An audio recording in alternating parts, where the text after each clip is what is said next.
So a few of the people that I used to work with came across my videos recently. They were sort of suspecting that I was getting top tier ratings, and I guess the videos sort of confirmed their suspicion. And they asked me, now that I've left the firm, can I share the secret sauce to getting such ratings?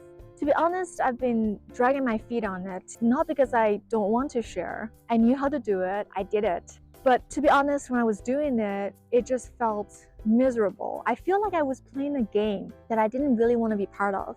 However, when I was taking a walk on the beach this morning, it dawned on me that while I'm lucky enough right now to be out of that setting, this is still daily reality of a lot of other people.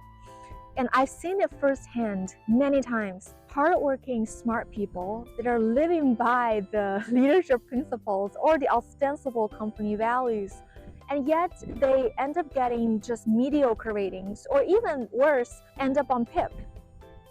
Why? I think this is because there's a set of unspoken rules in a big tech company where HR would never tell you about it, no training would prepare you for it, and your boss would not say it. And when you look at self-help or career advice videos, they all say the correct things, but are largely generic and practically useless. So I wanted to make a video today, which is a video that I wish I had seen when I was younger, about those unspoken rules that help people to get ahead. Starting with managing up. Why start there? This is because things like promotions and performance ratings, they don't just reward good results. In fact, the system of a big tech company is designed in a way where only a small handful of select people can get ahead. So imagine this. This is how annual review calibrations, for example, work. Every manager is going to go in with somebody on their team that they want to put up for the best performer rating. However, the slots are limited. So it's really like,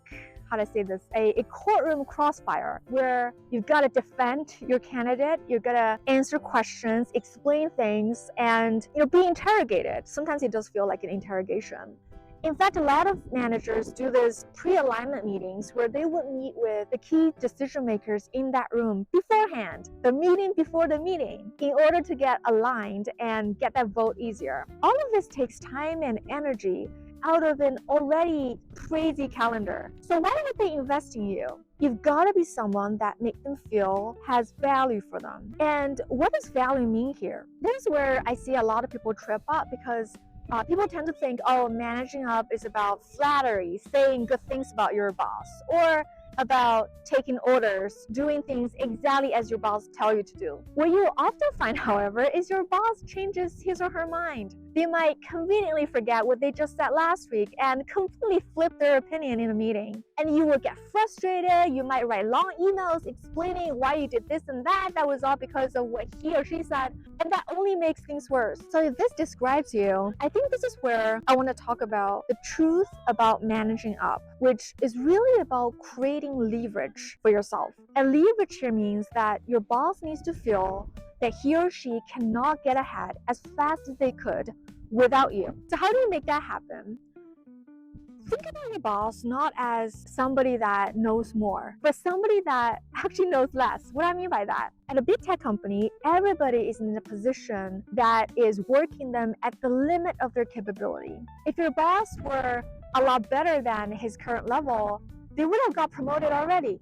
And in fact, even those good managers that are on promotion track, they're being put in stretch roles as well, which by definition means being stretched. So your boss is this ambitious human being. They're being stretched, feeling stressed, and they're oftentimes making decisions on the fly and reacting in the moment. What they need is somebody that is 100% aligned with their objectives and yet know better about how to get there. So what they're looking for is not somebody that are just looking for them to tell you how to get things done, but someone that can think through and deeply about what should be done and propose to them the better way to reach their goals. And you better be right, by the way. You got to know your stuff, because if you say a lot of things and promise a lot of things but cannot deliver, you're not going to earn trust. You're going to burn it.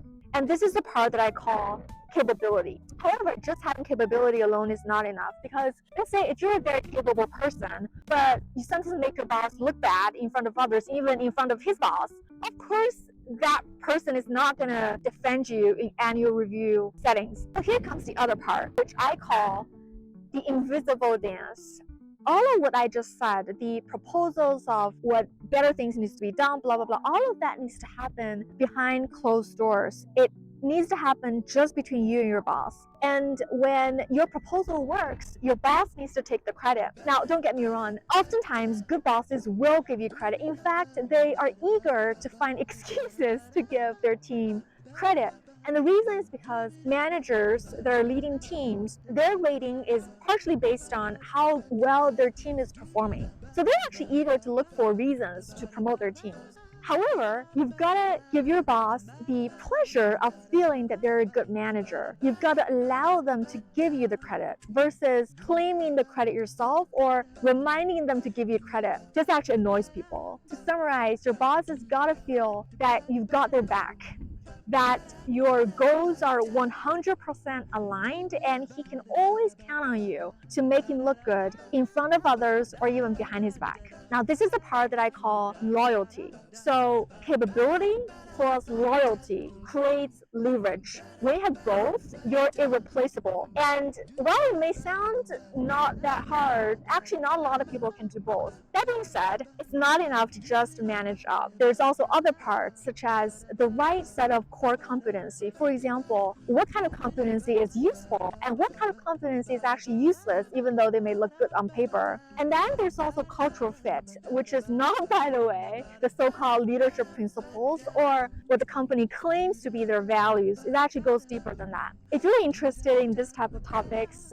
please let me know in the comments and I'll make more. For now, take care of yourself. Thanks for watching. Gracias and adios. I forgot something. Some of you might feel, but I don't want to do this. I don't want to be someone else's sidekick. I didn't study in a prestigious university just to be a servant. That's absolutely legit. Equally legit is the fact that your boss also has a slew of other candidates that are vying for his or her attention. So why would he or she choose you? It's a two-way street. This is what I meant by getting top tier ratings might land you a fatter paycheck. It might help you have this temporary satisfaction of pride, but it doesn't necessarily lead to happiness. And in fact, more often than not, it would not make you feel happy. And that, I think, is a key distinction and a decision that every one of us needs to make at some point in our life, which is, what is the thing that truly makes us happy?